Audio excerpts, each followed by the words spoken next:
किसी देश की समृद्धि इसके नागरिकों पर निर्भर करती है। यह पुस्तक सफलता के बारे में है। सफलता का अर्थ है हमारे प्रयासों और योग्यताओं के फलस्वरूप मिलने वाली उपलब्धियां। हमारी सफलता की कुंजी है उचित तैयारी।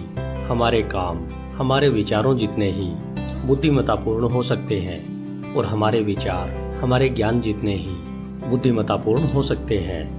खाली पर्स का इलाज करने वाली इस पुस्तक को आर्थिक ज्ञान की मार्गदर्शिका कहा गया है।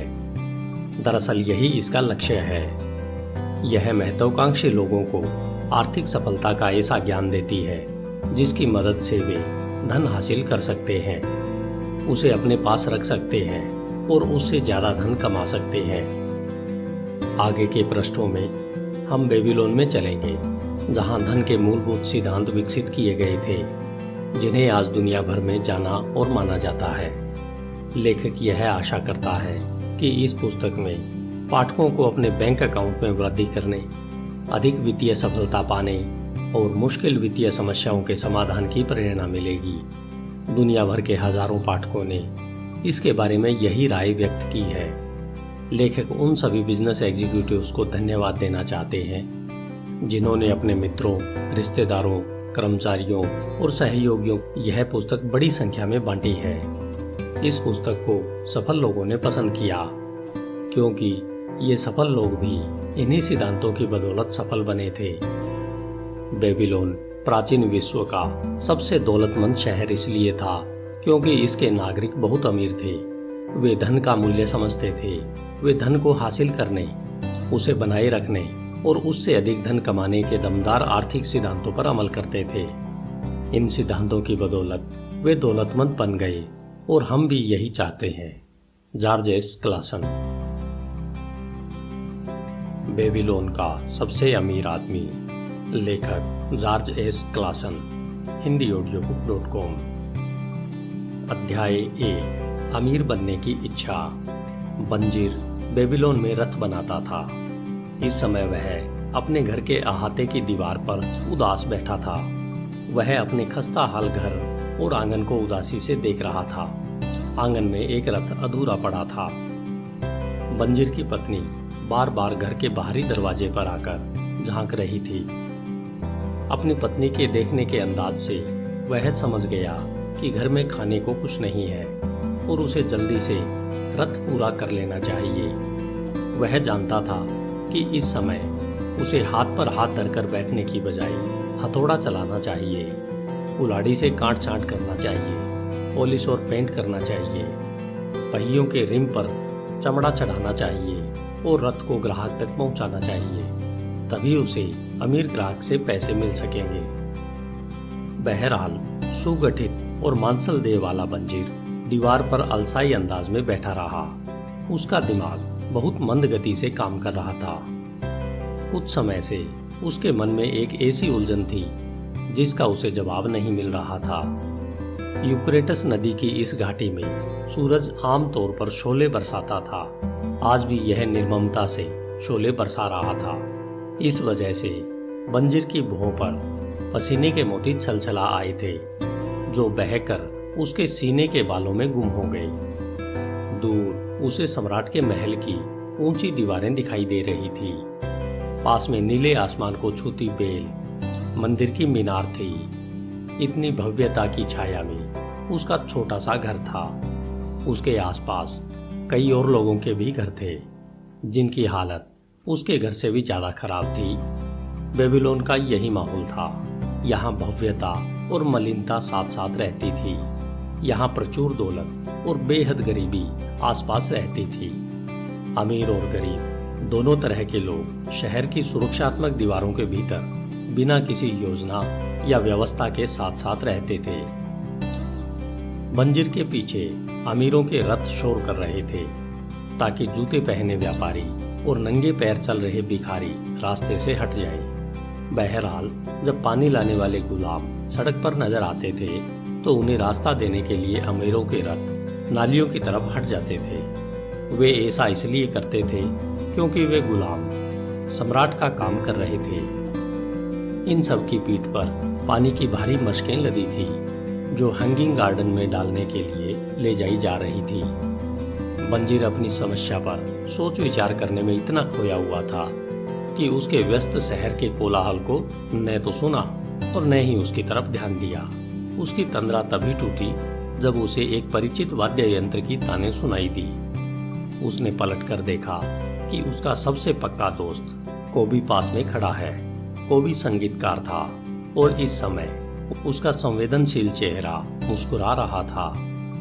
कोबी ने झुककर सलाम करते हुए कहा, देवता आप पर मेहरबान हो मेरे अच्छे मित्र, लेकिन ऐसा लगता है कि देवता आप पर पहले से ही इतने मेहरबान हो चुके हैं कि अब आपको मेहनत करने की कोई जरूरत नहीं है। आपकी खुशकिस्मती देखकर मुझे भी खुशी हो रही है। इतना ही नहीं, मैं तो यह भी चाहता हूँ कि आपकी खुशकिस्मती से मेरी भी किस्मत बदल जाए। आपका पर्स जरूर भारी होगा, क्योंकि अगर यह सिक्कों की वजह से भारी नहीं होता तो आप रथ बनाने का काम कर रहे होते। मेहरबानी करके आप अपने पर्स में से 2 सिक्के निकालकर मुझे उधार दे दें। मैं आज रात को सामंत की दावत के बाद उधार चुका दूंगा।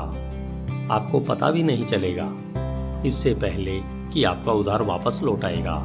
बंजीर ने उदासी से जवाब दिया, अगर मेरे पास 2 सिक्के होते तो मैं उन्हें किसी को भी उधार नहीं देता, तुम्हें भी नहीं, मेरे सबसे पक्के दोस्त। इसका कारण यह है कि वे 2 सिक्के मेरी जिंदगी भर की दौलत होते, मेरी पूरी दौलत। कोई भी अपनी पूरी दौलत किसी को उधार नहीं देता, भले ही वह उसका सबसे अच्छा दोस्त ही क्यों न हो। क्या? कोबी ने हैरान होकर कहा, तुम्हारे पर्स में एक भी सिक्का नहीं है? इसके बावजूद तुम दीवार पर बुत बने बैठे हो। उस रथ को पूरा क्यों नहीं करते? तुम्हारी तेज भूख को शांत करने के लिए भोजन कहां से आएगा? तुम ऐसे तो नहीं थे, तुम तो दिन रात मेहनत करते थे। क्या कोई चीज तुम्हें दुखी कर रही है? क्या देवताओं ने तुम पर कोई मुसीबत लाद दी है? यह मुसीबत जरूर देवताओं ने ही लादी होगी, बंजीर ने हामी भरते हुए कहा। सारा झमेला एक सपने से शुरू हुआ था। यह बेसिर पैर का सपना था। इसमें मैंने देखा कि मैं अमीर बन गया था। मेरे बेल्ट से खनखनाते सिक्कों से भरा पर्स लटक रहा था और मैं भिखारियों की तरफ लापरवाही से सिक्के उछालता जा रहा था। मैं चांदी के सिक्कों से अपनी पत्नी के वस्त्र और अपने लिए मनचाही चीजें खरीद रहा था। मेरे पास सोने के सिक्के भी थे, इसलिए मैं भविष्य को लेकर आश्वस्त था और मुझे चांदी के सिक्के खर्च करने में कोई डर नहीं लग रहा था। मैं बहुत ही संतुष्ट और सुखी महसूस कर रहा था। मुझे देखकर तुम यह नहीं कह सकते थे कि मैं तुम्हारा वही मेहनती मित्र हूँ। तुम मेरी पत्नी को भी नहीं पहचान सकते थे, क्योंकि उसके खुशी से दमकते चेहरे पर झुर्रियों का नामो निशान नहीं था। एक बार फिर से उतनी ही सुंदर और खुश मिजाज लग रही थी जितनी हमारी शादी के समय लगती थी। कोबी ने कहा, सचमुच बहुत बढ़िया सपना था, परंतु इतने अच्छे सपने की वजह से तुम दुखी होकर दीवार पर क्यों बैठे हो? क्योंकि जागने पर मैंने देखा कि मेरा पर्स खाली था। मेरे अंदर विद्रोह की भावना सुलगने लगी। आओ हम इस बारे में विस्तार से बात करें, क्योंकि जैसा समुद्री यात्री कहते हैं, हम एक ही नाव में सवार हैं। बचपन में हम दोनों ने धर्म गुरुओं से एक साथ शिक्षा ली थी। किशोरावस्था में हमने साथ साथ मौज मस्ती की। बड़े होने पर साथ साथ हम दोनों गहरे मित्र बन गए। हम संतुष्ट लोगों की तरह रहते हैं। दिन रात मेहनत करके और अपनी पूरी कमाई खर्च करने के बावजूद हम संतुष्ट रहे हैं। इतने सालों में हमने बहुत पैसा कमाया, परंतु हमें कभी दौलत की खुशी का जरा भी एहसास नहीं हुआ। इसके लिए हमें सपनों का सहारा लेना पड़ता है। अब मेरे मन में यह विचार आता है कि क्या हम गूंगी भेड़ों जितने मूर्ख हैं? हम दुनिया के सबसे अमीर शहर में रहते हैं। यात्री कहते हैं कि इतनी दौलत दुनिया में और कहीं नहीं है। हमारे आसपास बेशुमार दौलत बिखरी पड़ी है, परंतु हमारे पास कुछ भी नहीं है। मेरे प्यारे दोस्त, आधी जिंदगी कड़ी मेहनत करने के बाद भी तुम्हारा पर्स खाली है और तुम मुझसे कहते हो, मेहरबानी करके आप अपने पर्स में से 2 सिक्के निकालकर मुझे उधार दे दें। मैं आज रात को सामंत की दावत के बाद उधार चुका दूंगा। इसका मैं क्या जवाब देता हूँ? क्या मैं यह कहता हूँ, यह रहा मेरा पर्स, जिसमें से जितने सिक्के चाहो खुशी खुशी निकाल लो? नहीं, इसके बजाय मैं यह कहता हूँ कि मेरा पर्स भी तुम्हारे पर्स की तरह ही खाली है। आखिर इसकी क्या वजह है? हमारे पास धन टिकता क्यों नहीं है? हम संपत्ति क्यों नहीं जोड़ पाते हैं? हम इतना ही क्यों कमा पाते हैं ताकि हम जिंदा रह सकें और हमारे भोजन तथा वस्त्रों की मूलभूत जरूरतें ही पूरी हो सकें? बंजिर ने कहा, और इस बारे में भी सोचो कि हमारे बेटे भी हमारे ही पदचिन्हों पर चल रहे हैं। क्या वे और उनके पुत्र भी इस सोने की नगरी में हमारी ही तरह गरीब रहेंगे? क्या उन्हें भी बकरी के दूध और दलिए से पेट भरना पड़ेगा? कोबी ने हैरान होकर कहा, बंजिर, हमारी दोस्ती को इतने साल हो चुके हैं, परंतु तुमने पहले तो कभी ऐसी बातें नहीं की। अब तक मैंने कभी इस तरह से नहीं सोचा था। सुबह होते ही मैं काम में जुट जाता था और अंधेरा होने तक जुटा रहता था। मैंने अपनी मेहनत से दुनिया के सबसे शानदार रथ तैयार किए। मुझे आशा थी कि मेरे बेहतरीन काम को देखकर देवता किसी दिन खुश होंगे और मुझे अमीर बनने का आशीर्वाद देंगे, परंतु देवताओं ने ऐसा कभी नहीं किया। अब मुझे यह एहसास हो चुका है कि वे ऐसा कभी नहीं करेंगे, इसलिए मेरा दिल उदास है। मैं अमीर बनना चाहता हूँ। मैं चाहता हूँ कि मेरे पास जमीन हो, मवेशी हो, सुंदर कपड़े हो और पैसों से भरा पर्स हो। इन चीज़ों को पाने के लिए मैं डटकर मेहनत करने को तैयार हूँ। इन चीज़ों को पाने के लिए मैं अपनी पूरी योग्यता और क्षमता से मेहनत करने को तैयार हूँ, परंतु मैं यह भी चाहता हूँ कि मेरी मेहनत का मुझे उचित पुरस्कार मिले। मैं एक बार फिर तुमसे पूछता हूँ, आखिर क्या बात है? दुनिया में इतनी सारी अच्छी चीजें हैं, परंतु वे हमें क्यों नहीं मिल सकती है? हमारे पास इतना पैसा क्यों नहीं है कि हम अपनी मनचाही चीजें खरीद सकें? कोबी ने जवाब दिया, काश मुझे इस सवाल का जवाब पता होता। मैं भी उतना ही असंतुष्ट हूँ जितने कि तुम। संगीत बजाकर मैं जितना भी कमाता हूँ तत्काल खर्च हो जाता है। मेरे परिवार को भूखों मरने की नौबत न आए, मुझे अक्सर इसकी योजना बनाना पड़ती है। मेरे दिल में एक प्रबल इच्छा बहुत समय से है। मैं एक ऐसा वाद्य यंत्र खरीदना चाहता हूँ जिससे मैं अपने मन में तैर रही संगीत की धुनों को सचमुच बाहर निकाल सकूं। ऐसा वाद्य यंत्र खरीदने के बाद मैं इतना बेहतरीन संगीत बजा सकता हूँ जो सम्राट ने भी कभी नहीं सुना होगा। इस तरह का वाद्य यंत्र तुम्हारे पास होना चाहिए। बेबीलोन में तुमसे ज्यादा मधुर संगीत कोई नहीं बजा सकता है। न सिर्फ सम्राट बल्कि देवता भी खुश होंगे, परंतु तुम उसे खरीदोगे कैसे? हम दोनों तो सम्राट के गुलामों जितने गरीब हैं। घंटी की आवाज सुन रहे हो? वह देखो, सम्राट के गुलाम आ गए हैं। उसने पसीना पसीना हो रहे अधनंगे भिश्तियों को देखा जो नदी से पानी ला रहे थे और संकरी सड़क पर बोझ लाद कर चल रहे थे। 5 गुलाम एक साथ चल रहे थे और हर एक की पीठ पर पानी की भारी मशक का बोझ लदा था। जो आदमी सबसे आगे चल रहा था उसका शरीर कितना सुगठित है। कोबी ने सबसे आगे घंटी लेकर चलने वाले व्यक्ति की तरफ इशारा किया जिसकी पीठ पर मशक नहीं थी। साफ नजर आता है कि वह अपने देश में प्रतिष्ठित आदमी रहा होगा।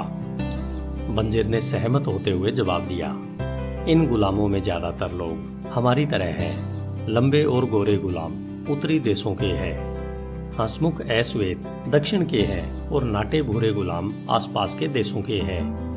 सभी गुलाम एक साथ नदी से बगीचे तक और बगीचे से नदी तक आते जाते हैं। ये लोग दिन भर साल भर यही काम करते हैं। उनके जीवन में सुख नहीं है, न ही सुख मिलने की जरा भी आशा है। वे भूसे के बिस्तर पर सोते हैं, घटिया अनाज का दलिया खाते हैं। बेचारे गुलामों पर तरस खाओ को भी। मुझे भी उन पर तरस आता है, परंतु तुम्हारी बातों से मैं समझ गया हूँ कि हमारी हालत भी उन्हीं जैसी है। हालांकि पहले मैं खुद को स्वतंत्र मानता था, यह सच है कोबी। हालांकि यह विचार सुखद नहीं है। हम यह नहीं चाहेंगे कि हम भी हर दिन हर साल गुलामों जैसी जिंदगी जिए, काम करना और काम करना, और इसके बाद भी कोई प्रगति, कोई तरक्की नहीं होना। कोबी ने पूछा, क्या हम यह पता नहीं लगा सकते कि अमीर लोग अमीर कैसे बनते हैं? इसके बाद शायद हम भी उसी तरीके पर चलकर अमीर बन सकें। अगर कोई व्यक्ति दौलत का रहस्य जानता हो और वह हमें बता दे तो शायद हम भी उस रहस्य को सीख सकते हैं। बंजिर ने सोचते हुए जवाब दिया। कोबी ने सुझाव दिया, आज ही मुझे अपना पुराना मित्र अरकाद दिखा था।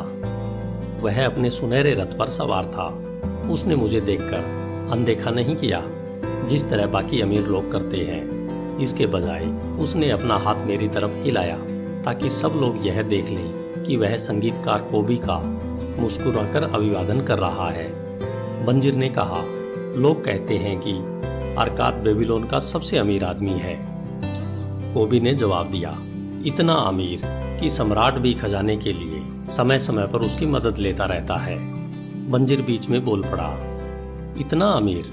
अगर वह मुझे कहीं रात में अंधेरे में मिल जाए तो मुझे डर है कि मेरा हाथ उसके मोटे पर्स पर न चला जाए। कोबी ने झिड़कते हुए कहा, बकवास। इंसान की दौलत उसके पर्स में नहीं होती। अगर पर्स में लगातार धन न आए तो मोटे से मोटा पर्स भी जल्दी ही खाली हो जाएगा। अरकाद की आमदनी इतनी ज्यादा है कि वह कितना भी दिल खोलकर खर्च करे, उसका पर्स हमेशा भरा रहता है। आमदनी ही तो सबसे बड़ी बात है।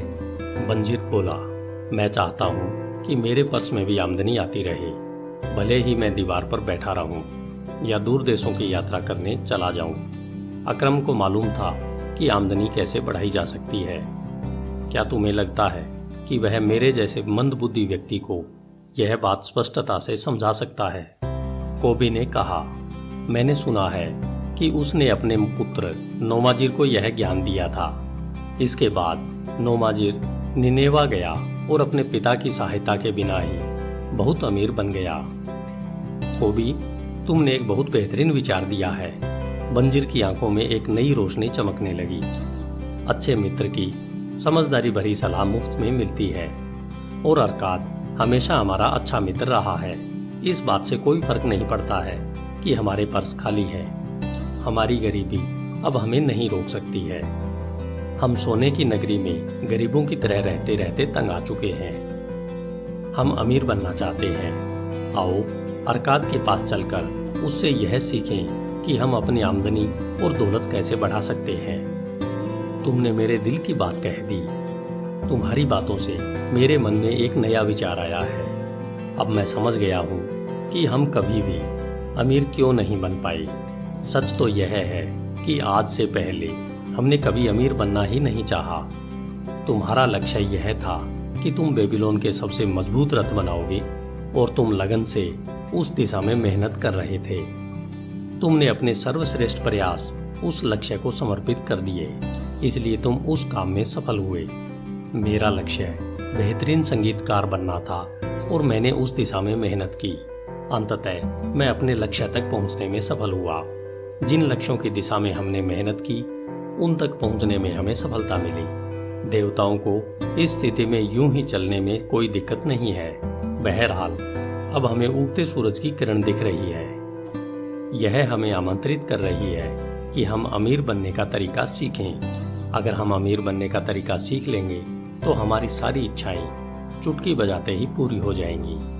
बंजिर ने आग्रह किया, हम आज ही अरकाद के पास चलते हैं। इसके अलावा हम अपने बचपन के उस दोस्त को भी ले चलेंगे जिसका हाल भी हमारी तरह ही है। मैं चाहता हूँ कि वे अरकाद के ज्ञान का लाभ उठाएं। बंजिर, तुम हमेशा अपने मित्रों का बहुत ख्याल रखते हो, इसलिए तुम्हारे इतने सारे मित्र हैं। तुम जैसा कहते हो हम वैसा ही करेंगे। हम आज ही चलेंगे और अपने बचपन के मित्रों को भी ले चलेंगे।